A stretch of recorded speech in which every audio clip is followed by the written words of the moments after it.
Assalamualaikum warahmatullahi wabarakatuh. Perkenalkan, nama saya Ilham Maulana Rosyid dari kelas 10 PPG 7, absen 15. Untuk Pak Fendi, mohon maaf jika kamera saya seperti ini karena saya menggunakan kamera HP. Kamera laptop saya sedang bermasalah, jadinya saya menggunakan kamera HP ini. Oke, kita lanjut ke pembahasan utama. Ya, kali ini saya akan membahas tentang MongoDB Compass, yang dimana MongoDB Compass ini adalah alat GUI atau Graphical User Interface yang resmi dari MongoDB, yang dimana ini memungkinkan pengguna untuk berinteraksi dengan database MongoDB secara visual tanpa harus mengetik perintah di terminal ataupun Mongoshell. Ya, kita lanjut saja memasuki ke aplikasi MongoDB-nya. MongoDB Compass. Nah, di sini kita sudah masuk ke aplikasi MongoDB Compass. Kita langsung saja mengkonekkan folder kita, yaitu percobaan 1. Nah, di sini di MongoDB Compass ini kita bisa menambahkan connection dengan add new connection.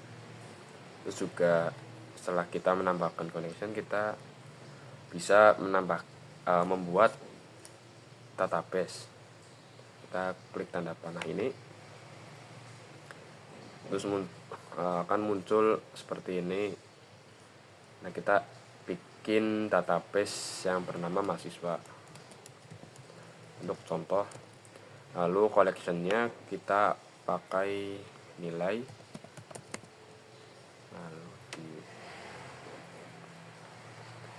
Setelah jadi, di sini di tampilan ini kalian bisa langsung menambahkan dokumen baru seperti nilai gitu.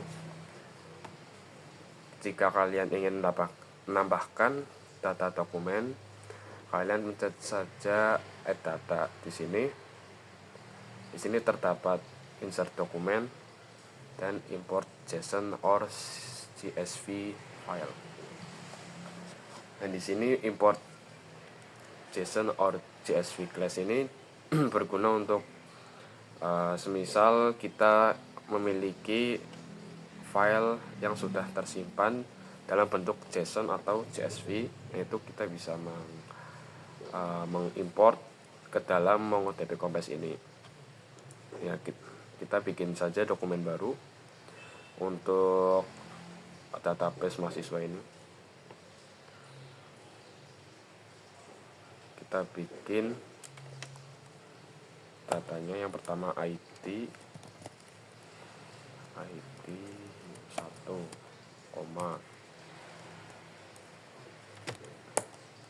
Nah, di sini di insert dokumen ini kalian bisa menambahkan data dokumen untuk collection nilai.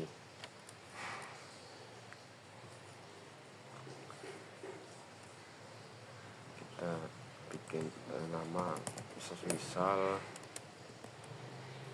Rosyid -2 Rosyid. Lalu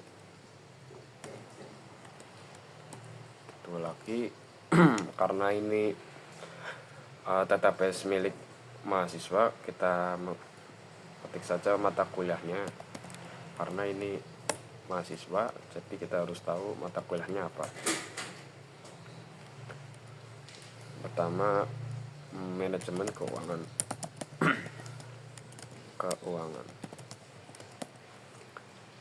Terus lalu nilai, untuk nilai dari mata kuliah itu. Ya, karena di sini terdapat ini masih kita harus jika kalian ingin menambahkan baris lagi, kalian juga harus menambahkan koma setelah mengetik file ini, ketikan ini, agar apa ya, kayak seperti terbaca oleh nilai oleh dokumennya. Ini misalnya nilainya 95, terus kita enter saja. Sebentar.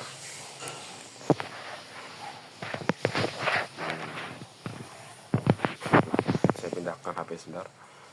Kita insert. Nah, di sini sudah terbuat satu dokumen, yaitu ID1 yang bernama Roshid dan bermata kuliah manajemen keuangan dengan nilai 95. Di sini kalian bisa mendelete dokumen ini dengan klik delete, atau di sini. Kalau di sini kalian akan menghapus semua dokumen dari satu collection di dalamnya. Kita bikin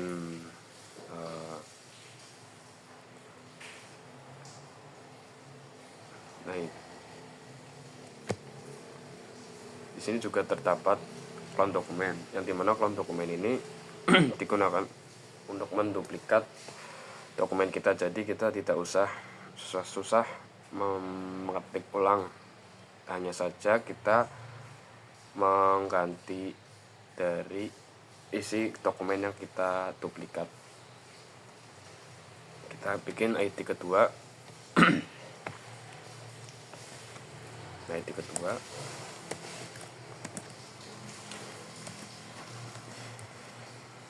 kita ganti namanya menjadi Rashid. Nah, ini manajemen mata kuliahnya kita ganti ke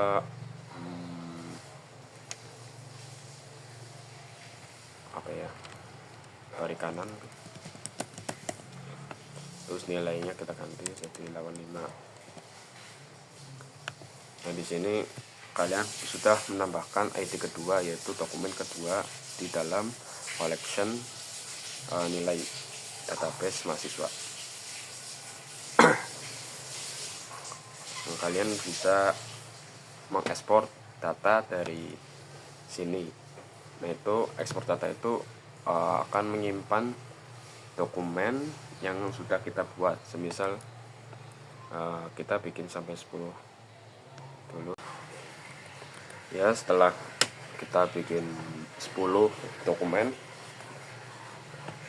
ya, dari ID 1 sampai ID 10, kita bisa mengekspor dokumen itu dengan kita menuju ke tombol ekspor data sini, lalu query result,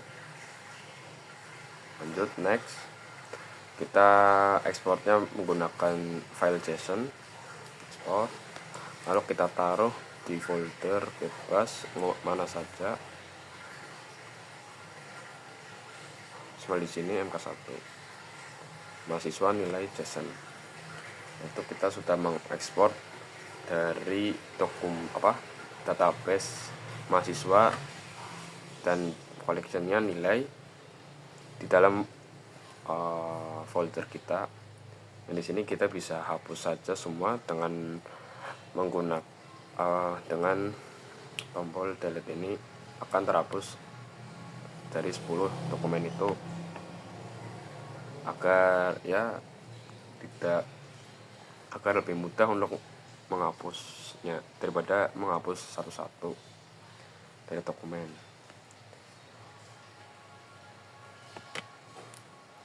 Oke, sudah. Kita refresh. Export completed. Oke, kita sudah berhasil mengekspor data kita. Selanjutnya kalian bisa menghapus database mahasiswa. Kita drop, lalu kita bikin lagi database-nya mahasiswa dengan collection name nilai.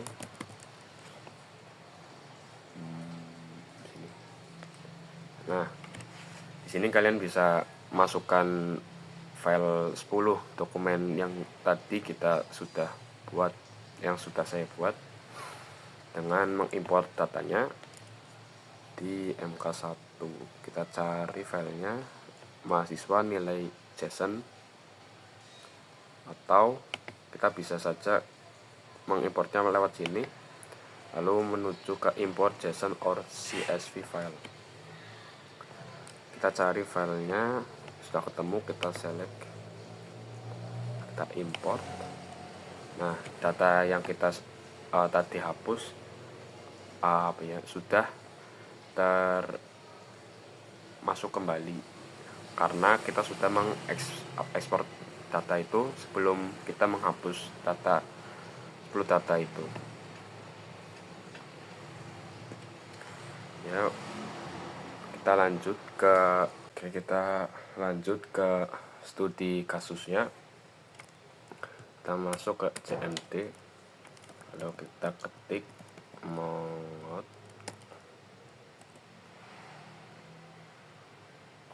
lalu mongos.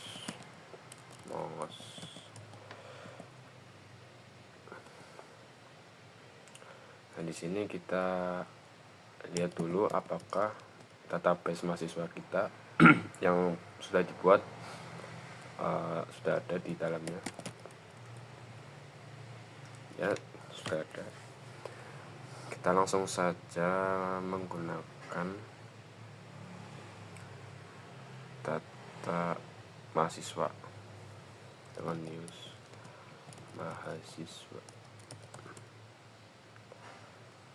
Nah, kita sudah menggunakan database mahasiswa. Setelah itu, studi kasus yang pertama adalah berapa peserta tiap kuliah. Pertama kita lihat dulu di dalam database mahasiswa ini ada berapa peserta dengan mengetik nilai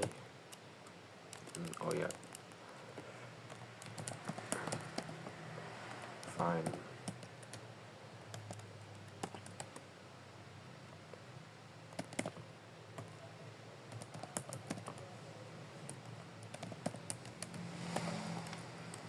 Nah, sudah keluar datanya. Lanjut kita ke studi kasus yang pertama. Kita bisa menggunakan kode ini.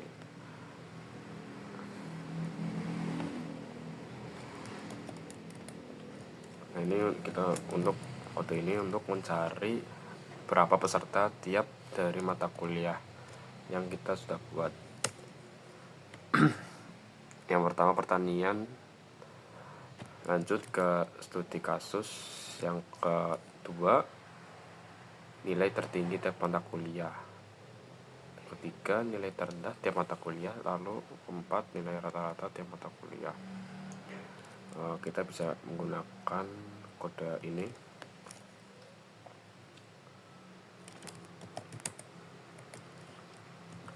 Untuk mencari nilai tertinggi kita menggunakan max, lalu yang terendah menggunakan min,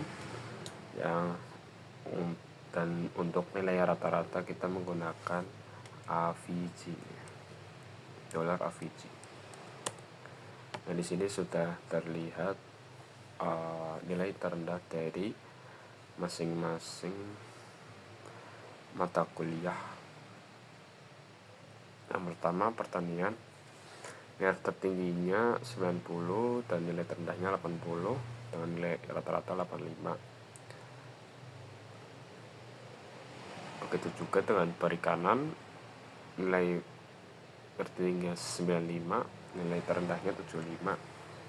Lalu keuangan, nilai tertingginya 95, nilai terendahnya 90 dan nilai rata-ratanya 93,3.